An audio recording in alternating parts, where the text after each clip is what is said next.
Hey everyone, Jim Moratis here. Thank you for joining us for another episode or session of Ask a Village Local. So this is the time where any one of our thousands of members across the country, our subscribers across the country, can submit questions, anything to do with aged care, navigating the aged care system, maintaining independence, and all around staying active and well in the community, can submit questions about the situation and ask for some guidance and some advice and some perspective from any one of our village local team and also experts in the community as well. So got an email today from a husband and wife team who were describing to me the current types of support services they get. They were saying that they're getting CHSP, or the Commonwealth Home Support Program at the moment, which is the lowest level of aged care services that you can get. And they're getting about an hour and a half of domestic assistance a fortnight. They pay $10 for the visit. They get a little bit of transport as well, if required. And they get some gardening. Gardening services fortnightly for about an hour at about $10 per hour. So these are all subsidised services because they've got the Commonwealth Home Support Program. So I just want to take a pause there for a second. For anybody who's not aware, there are 5 levels of aged care support in the country. The lowest level is the Commonwealth Home Support Program. The next 4 levels up, they're what they call the home care packages. And there's a level 1 home care package, level 2 home care package, level 3 home care package, and level 4 home care package. If you want further information about the differences between those and how they work, I'll put a link just below this video and you can learn more about that. Okay, so husband and wife team, they're saying that their health their health situation has taken a bit of a dip over the last period of time, and they're going to go through the process of getting reassessed for that next level of support up. And their question to me was, nobody's ever stepped them through the difference between that local that Commonwealth Home Support Program and how the funding works and how much they pay versus what happens when they switch over to that next level, which is called the home care package system. So their questions are really around the fees that get charged, how they get charged, because currently it just goes at the end of the month, they get invoiced by their current home care provider and they pay whatever amount of hours that they've used. So at $10 an hour or $10 an hour and a half, at the end of the month, they might pay $40 or $50 or something along those lines, right? So that's how that currently works now. If they were to get reassessed and they went into the home care package system, how does that change? Okay, so really good question. Let me, before I jump into answering that question, let me just say this. So in Australia, there are about 1.1 million people over the age of 65 that are getting some type of community support service, okay? So home care service, right? 875,000 of those people are getting that low-level Commonwealth Home Support Program, all right? So it's the far majority of people getting this Commonwealth Home Support Program. The remainder of the people, about 200,000, are in this home care package system. So either a level 1 package, 2, 3, or 4, okay? So the minority of people. That means of the 875,000 people, over time, chances are people getting those support services, their physical situation, their health situation, statistically speaking, will decline over time, and their needs will increase over time, right? So those 875,000 people, they're going to transition, statistically speaking, into needing more of those supports. Those higher level home care package supports is what we're referring to. So it's important that you know the difference that you'll experience as you transition, okay? Now, just to recap, if you're receiving the Commonwealth Home Support Program, what it typically looks like is you're probably getting an hour and a half of domestic assistance per fortnight, and you're typically out of pocket, maybe somewhere between $10 and $20 for the visit, okay? It's not means tested, so that means if you're a self-funded retiree or you're a full pensioner It's the same thing. You can get access to it, and it's going to cost you somewhere between $10 and $20 for the visit. And you can get also subsidised gardening services as well. This couple here are getting those gardening services and access to those subsidised transport services as well. Okay. As your needs progress, you need to get registered for a home care package to get additional support. People who are needing more than an hour and a half of domestic assistance, or somebody to pop around the home to, help with some laundry, or maybe, help with some meal preparation, or provide a lift down to the shops, or some doctor's appointments and things like that. That's more than an hour and a half a fortnight. That might be an hour or two a week, or 3 or 4 hours a week when you add it all up, depending on your situation. For those people that need weekly access, that's the people. They're the people that qualify for the home care packages. Okay.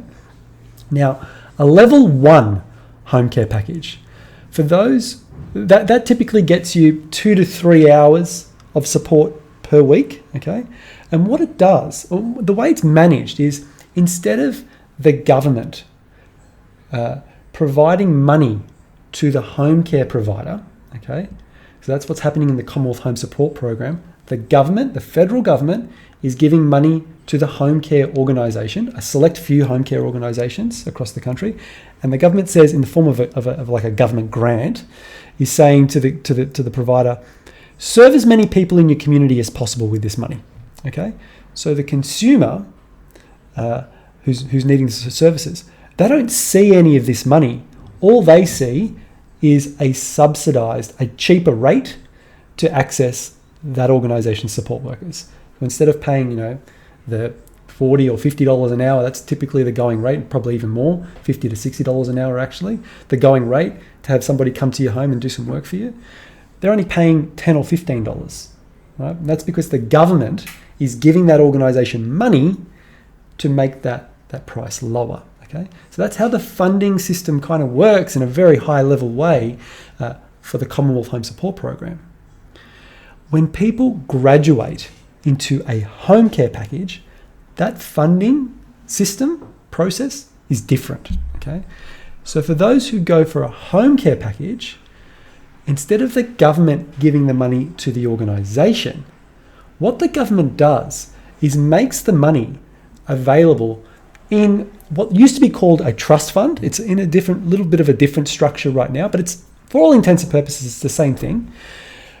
And the government says to the consumer, look, over here in this account of some sort, here is your money, right? You can see your money. You're going to get a monthly statement to let you know how much money is being paid into this kind of account, right?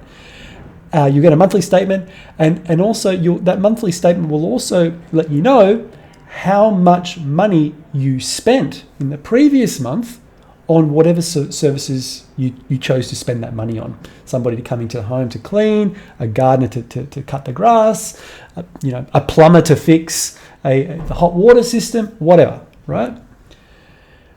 That is the main difference between the Commonwealth Home Support Program and the home care package system. In the home care package system, you have full visibility on how much money the government is paying into this account that can be put towards your services. Okay. Now, for those who get approved for a level 1 home care package, that means the government is going to pay about a bit over $9,000 per year at the time of this recording, per year, that the consumer can then go, all right, I'm going to get somebody to come to the home a few times a week or a few hours a week to help me with some domestic stuff, or I'm going to pay a tradesperson to make a modification to the home to make the bathroom, to make the bathroom safer. Okay, people who get approved for a level 2 home care package, means the government is going to pay a bit over $15,000 a year into this account. Okay, so it's all paid monthly as a monthly allowance on top of your pension. All right, so if you're getting a pension, this is on top of your pension. Okay, if you're a self-funded retiree or a partially self-funded retiree, you are still entitled to getting approved for a home care package. It's just that based on your earnings, it's means tested, right? So based on your earnings, you may be required to give some of the money back. Okay, and there's a particular calculation that the government uses or Centrelink uses to know how much you've got to give back to balance the books. Okay, so level 1, $9,000 a year. Level 2, a bit over $15,000 a year. Level 3, a bit over $33,000 per year, and a level 4, a bit over $54,000 per year. Okay, and again, it's all paid monthly. Now, the specific question of this husband and wife team that put to me was, how does it work with the way that the fees are charged and the way that the money's charged, and how are we going to be out of pocket or negatively impacted by that? Okay. Take it back to CHSP, the Commonwealth Home Support Program, CHSP for short. Under CHSP, the consumer is out of pocket for the visit. You have to pay $10, $15, sometimes $20 for the fortnightly visit. Okay. Under the home care package system, typically speaking, most pensioners are not out of pocket, not a single cent. Right. So they never have to pay out of their pension towards their care. The reason for that is because when you go to a home care provider and you say, for example, I've got a level 1 home care package, okay? The home care provider says, okay, level 1 home care package, it's a bit over $9,000 per year. We can provide a support worker to come to your home to help you with whatever things around the house. We can provide that person for about 2 hours per week. And we will bill that special account that the government has set up. We will bill the hourly rate out of that to a point where you're not going to be out of pocket. Okay, so it typically equates to about 2 hours per week, right? If you need more than 2 hours per week, it's a couple of options. The provider might say, the home care provider might say, well, look, if you want an extra hour, we're going to charge you for that extra hour. Okay, that's one option. So you're going to be out of pocket for that extra hour. But the other thing to remember is if you need an extra hour, well, what you should be doing is you should be going back to My Aged Care, the government department, and you should be getting reassessed for the next level of support up, which is a level 2 home care package, which takes your yearly funding from $9,000 to a bit over $15,000. So there you have the extra funding to pay for that extra however many hours of support that you need. Okay, so you're seeing how this works, right? The government is putting the money into a special account where you have full visibility on how much money is being put into that account, and then you can use that money to pay for the services and products that you need that can help you stay independent, safe, and well.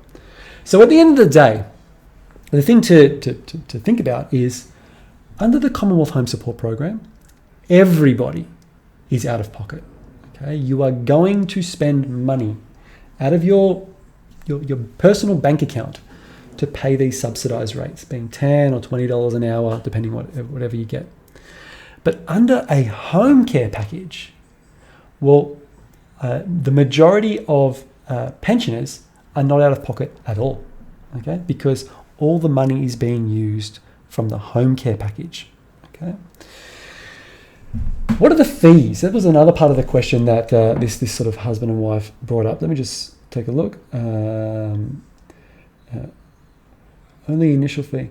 Okay, so they're saying that the only fees that paid under the Commonwealth Home Support Program was an initial fee schedule and a client in-home safety plan or safety check. So that were the only sort of like initial fees that they had to charge. And how does that compare to a home care package?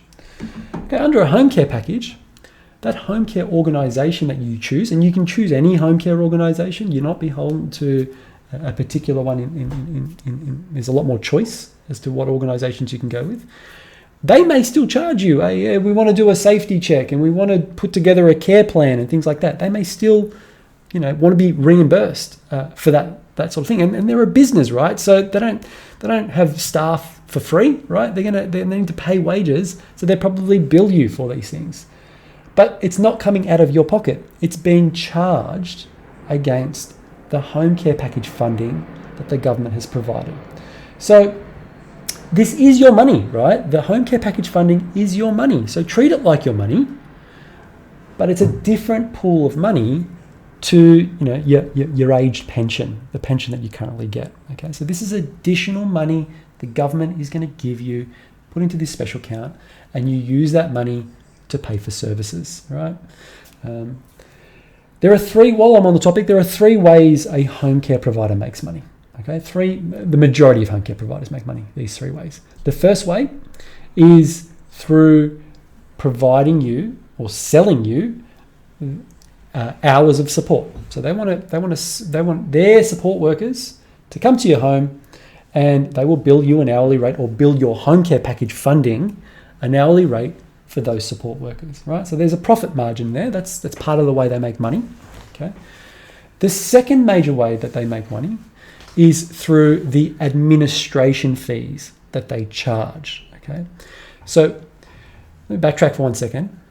The government, when the government starts paying this money into this special account for you, what the government's going to do is they're going to say to you, all right, the money's now getting, the money's ready to be starting to be paid into this account. What we want you to do, consumer, is go and choose a registered government home care provider who can administer your home care package. Okay, what do I mean by administer? Well, they're going to be the ones that send you the monthly statement on how much money is available, how much money you spent, what you spent it on. Okay, so it's called a package manager. It's called package management, right? So for them to do that work, send you a monthly statement, keep a record of the books and all that sort of stuff, they're going to charge you a service fee to do that. Well, they're going to charge it against your home care package funding to do this. It's called a package management fee. So that is another source of income that the home care provider will bill for. And look, it's typically, from what I've seen, from the many home care organisations that I look at their pricing and whatnot, it's typically around the 10% mark. Sometimes a little bit more, maybe sometimes 15% of somebody's home care package goes towards package management, right? There is one other major fee that a home care provider charges, and that is called case management. Now, what's the difference between case management and package management? Well, package management, that's to do with the nuts and bolts of managing your home care funding, right? So paying suppliers, sending you monthly invoices, keeping a record of the expenditure, all that financial administration, okay? That's what we call package management. Case management is very different. Case management is having somebody to provide you with guidance and advice and overseeing your lifestyle situation and giving you tips and coordinating ways to better your life situation. So for example, if you're living with arthritis, okay, and because of your arthritis, your mobility is declined, and because your mobility is declined, you're not getting out as much, which is affecting your level of social isolation, okay, your case manager in the home care providing organisation will look at your situation and say, hey, Mrs. Smith, your situation isn't ideal. Let's come up with some strategies to better your situation. Maybe we should organise a social outing once a fortnight or once a month, where instead of the support worker, coming to your home and spending the day cleaning and then ducking off, maybe we make that, instead of a 2-hour visit, we make it a 4-hour visit, and the support worker can take you out and you can go and do something fun on the day. Like go and do something that you've enjoyed, that you haven't done in a while that you enjoy. Maybe go to an art exhibition or go for a drive to the mountains, or I don't know, like something. You work with them on that. That's an example of case management where somebody's taken the time to understand your challenges, lifestyle challenges, and to come up with solutions to provide you a better experience. Okay, that's case management. Home care providers, they charge for that. That's a service that they bill for. And again, like different organizations, they charge different rates for it. Some organizations don't charge anything for it. It's just part of their service, but most do. And on that front as well, I'm also seeing about 5 to 10% of somebody's home care package funding is going towards case management. So all in all, the administration, package management and case management, the administration is equating to somewhere between 15 to 25% of somebody's home care package funding. The provider is taking that and putting it towards package management and case management. And then the remainder of that funding is then being put towards whatever services that you want to spend it on. Support workers coming to the home, a gardener to maintain the gardens, a tradesperson to make home modifications, a product supplier to provide mobility aids or whatever it is. Okay, I hope that makes sense. Now listen, we're going to post, or this video is posted in the community hub. Just below the video, there's a section where you can make comments, you can ask more questions. And we can continue the conversation. I've got myself and my team that are happy to answer any questions you've got and to continue this conversation. So if this has prompted questions or got the cogs turning for you, then just below this video, click the comments section. If you're not already subscribing to the Village Local Community Hub, then you may need to sign up as a subscriber to the hub before you can post your question. But it's really easy to do. Go ahead and do that. And then just post your question, and be it myself or my team or even others in the Village Local community who and in the Village Local Community Hub can chime in and share their experiences and what their learnings are. I hope you found that useful. I look forward to the next catch up with a Village Local. Chat with you soon. Bye.